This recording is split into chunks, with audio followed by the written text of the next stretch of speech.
उदयपुर में हुई निर्दोष कन्हैयालाल टेलर की हत्या के गैर सामुदायिक के हत्यारों पर खूब बरसी महामंडलेश्वर साध्वी सविता जमुनादास। राजस्थान के उदयपुर में जो ये कन्हैयालाल प्रकरण हुआ है, इसमें आप क्या कहना चाहेंगे? जय श्री राम, जय श्री कृष्ण, जय हिंदू राष्ट्र, हर हर महादेव।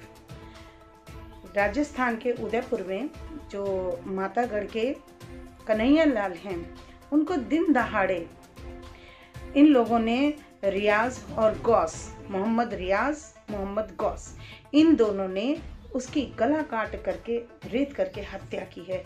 और उसके ऊपर भी देखिए, इन लोगों ने इतनी हिम्मत की है, हमारे देश के संविधान को, हमारे देश के कानून को इन्होंने ललकार भी दी है, साथ साथ कि वीडियो बना करके वायरल की है। और इनकी इतनी हिम्मत कि ये हमारे देश के प्रधानमंत्री नरेंद्र मोदी जी का नाम लेकर के उनको उस चाकू को दिखा करके कहते हैं कि इससे उनके गर्दन काट देंगे। ये हमारी, इन्होंने कितनी संप्रभुता दिखाई है, उसका नाश किया है। आप ही देखिए, ये लोग कितना हम लोगों के साथ में बर्बर हम लोगों की हत्याएं करते हैं। ये बात UN मुखर्जी जी आज से 108 साल पहले भाप चुके थे, जब इन्होंने कहा था, अपनी किताब लिखी थी एक, उसमें लिखा था कि कम होते हुए हिंदू, एक किताब लिखी थी। और जब उन्होंने इस किताब को प्रकाशित किया तो सारे हिंदू उस समय संगठित हुए। और इन लोगों मुसलमानों ने जब हमारे आर्य समाज के श्रद्धानंद जी ने जब शुद्धि अभियान चलाया तो उनकी निर्मम हत्या कर दी गई, तब जाकर के बंद। उस समय तो कोई संगठन तो नहीं था। उस समय ये जो भविष्यवाणी UN मुखर्जी जी ने की थी, आज सत्य प्रतीत नहीं हो रही है। आज आप देखिए, दर्जनों ये लोग, दर्जनों नहीं हजारों ये लोग नरसंहार कर चुके हैं। ये भाईचारे का हम लोगों को पाठ पढ़ाया जाता है। ये जो गांधी जी ने जो अहिंसा के साथ जोड़ करके कट्टरवाद का समर्थन किया, और इन्होंने काबुल से लेकर के ढाका तक इन्होंने क्या हिंदुओं का नाश नहीं करवा दिया। तो मेरे जितने भी हिंदू भाई हैं, मैं सभी को कहती हूँ, हम लोग कब तक इनको माफ करते चले जाएंगे? हम लोग कब तक इनके भाईचारे में चारा बनते चले जाएंगे? ये हमें भाई बनाए, हम इन्हें भाई बनाते हैं और ये हमें चारा बना डालते हैं। ये भाईचारा अब नहीं चलेगा।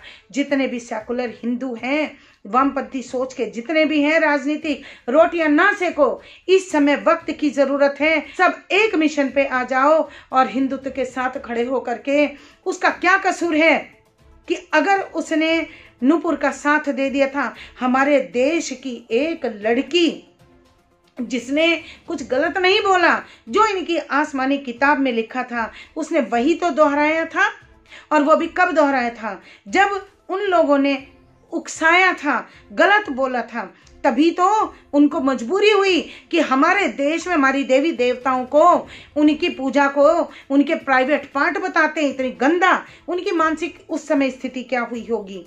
उन्होंने अगर उनकी 2-4 बात गिना दी तो उन्हें क्यों मिर्चें लग गई? जब अरब कंट्रीज से फतवे जारी हो रहे हैं और उनके साथ में नबी की एक सजा सर तन से जुदा, ये नारे दिए जा रहे हैं, बलात्कार की धमकियां दी जा रही हैं, कब तक हम लोग बर्दाश्त करेंगे? हम लोग इनसे ये क्या चाहते हैं? हम डर के जिएंगे? नहीं, हम 110 करोड़ हैं, 100 करोड़ हैं, और ये कितने 25 करोड़ हैं। और उसके बावजूद भी इनकी हिम्मत देखिए कि ये अल्पसंख्यक कहते हैं खुद को, यानी ये दूसरी बहुसंख्यक पार्टी भी है।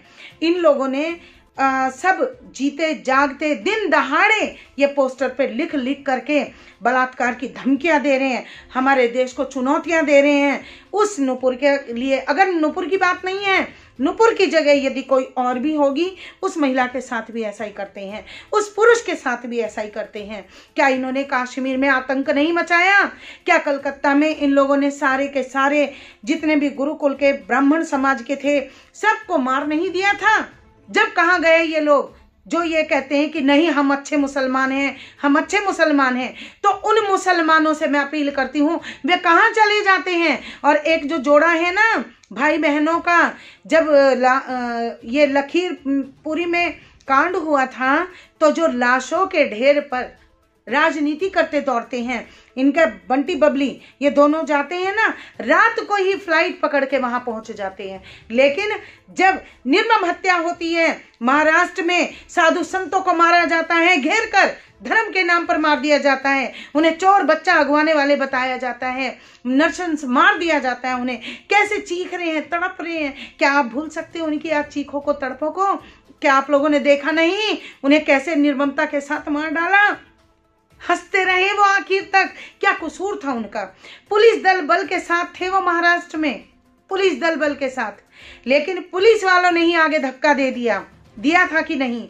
आज उद्धव ठाकरे का हाल देखो। जो साधु संतों के साथ अत्याचार करेगा, उसका युवा के साथ में कोई भी घटना घटित होती है तब इनको कोई होश नहीं आता, जब इनके आंख से कोई कतरा नहीं बहता।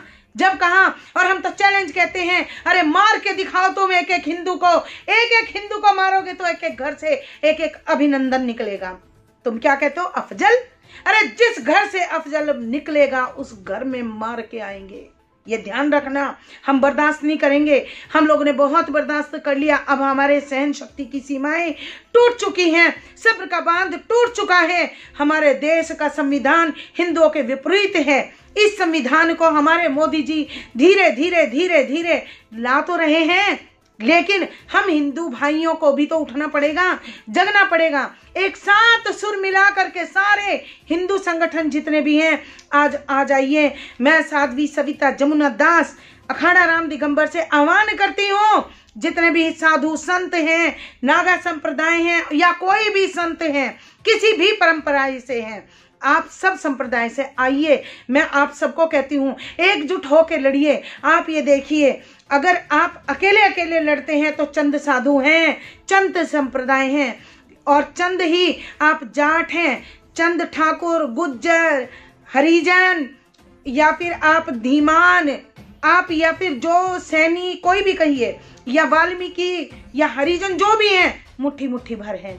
लेकिन जिस समय आप सारे हिंदू मिल जाते हो तो 100 करोड़ हो जाते हो। अगर 100 करोड़ मिलकर भी पेशाब कर देंगे ना तो पाकिस्तान यूं ही बह जाएगा।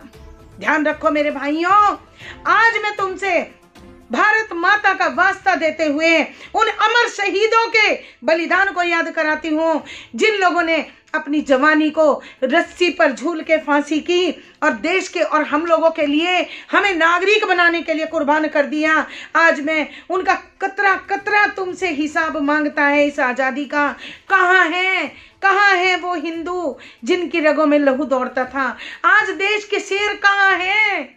आज हमारे देश में जो इतनी हिम्मत कर रहा है कि घर के अंदर कभी कमलेश तिवारी को रेत के आ जाते हैं, कभी हमारी माताओं बहनों के साथ बलात्कार, कभी इन्होंने जिहाद बिजनेस के नाम पे फैलाया हुआ है, कहीं जिहाद इन्होंने लव धर्मांतरण क्या क्या नहीं फैलाया हुआ है। ये हिंदू कब तक बर्दाश्त करेगा? कब तक? लुप्त होती हुई अगर एक जाति है तो वो हिंदू है। अरे 57 कंट्रीज में से आज 56 कंट्रीज जो है मुस्लिम कंट्रीज बन गई हैं। और आज अगर तुम हिंदुओं यदि मारे जाओगे तो मुझे बताओ कि अगर यहाँ पर भी मुस्लिम धर्म पनपेगा तो तुम कहाँ जाओगे? यहाँ से भगाए जाओ से मैं अपील करती हूँ, वे कहाँ चले जाते हैं? और एक जो जोड़ा है ना भाई बहनों का, जब ये लखीमपुरी में कांड हुआ था तो जो लाशों के ढेर पर राजनीति करते दौड़ते हैं, इनका बंटी बबली ये दोनों जाते हैं ना, रात को ही फ्लाइट पकड़ के वहां पहुंच जाते हैं। लेकिन जब निर्मम हत्या होती है, महाराष्ट्र में साधु संतों को मारा जाता है, घेर कर धर्म के नाम पर मार दिया जाता है, उन्हें चोर बच्चा अगवाने वाले बताया जाता है, नरसंस मार दिया जाता है, उन्हें कैसे चीख रहे हैं, तड़प रहे हैं। क्या आप भूल सकते हैं उनकी आज चीखों को, तड़पों को? क्या आप लोगों ने देखा नहीं उन्हें कैसे निर्ममता के साथ मार डाला? हंसते रहे वो आखिर तक। क्या कसूर था उनका? पुलिस दल बल के साथ थे वो महाराष्ट्र में, पुलिस दल बल के साथ। लेकिन पुलिस वालों ने ही आगे धक्का दे दिया था कि नहीं? आज उद्धव ठाकरे का हाल देखो। जो साधु संतों के साथ अत्याचार करेगा उसका ये हाल होगा। करपात्री महाराज के साथ में इंदिरा गांधी ने किया था, नरसंस हत्या की थी, गोलियां चलवाई थी, गायों का वध किया था गोपाष्टमी के दिन। कांग्रेस का उसूल है। कांग्रेस ने क्या किया था? कांग्रेस ने कट्टरवाद को और मुस्लिमों को ही आज तक बढ़ावा दिया है। जो भी कानून बनाए हैं आज हिंदू विरोधी बनाए हैं, मुस्लिमों के लिए बनाए हैं। जितने भी कानून हैं, आप बताइए क्या इन्होंने कांग्रेस, आज एक मोदी जी हैं, अंतर देखिए। आज हमारे देश के प्रधानमंत्री माननीय नरेंद्र दामोदर भाई जो हैं मोदी जी, उनका देखिए आप, उन्होंने अगर किसानों का अगर ये आंदोलन हुआ था तो माफी मांग करके तब उठाया था, तब पूरा किया था, जबकि उनकी गलती नहीं है।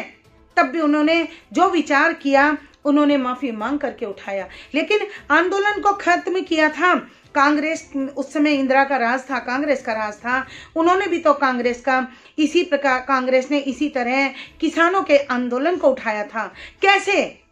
गोलियां चलवा करके। जब कोई बोला नहीं बोला, क्यों? केवल जब कहीं भाजपा हो या हिंदू संगठन हो, हम देश की धर्म की बात करते हैं तो केवल तभी इनको कोई चुनौतियां याद आती हैं, तभी इनको देश याद आता है। इन्हें हिंदू मर जाए तो कोई फर्क नहीं पड़ता। तब सोनिया, ये जो एंटोनिया माइनो है, जब इसके पेट में दर्द नहीं होता, जब अफजल आतंकवादी मारा जाता है तो इसके आंसू बहते हैं। ये राजमाता रो रो के दिखाती है क्योंकि आतंकवादी इसके सगे हैं।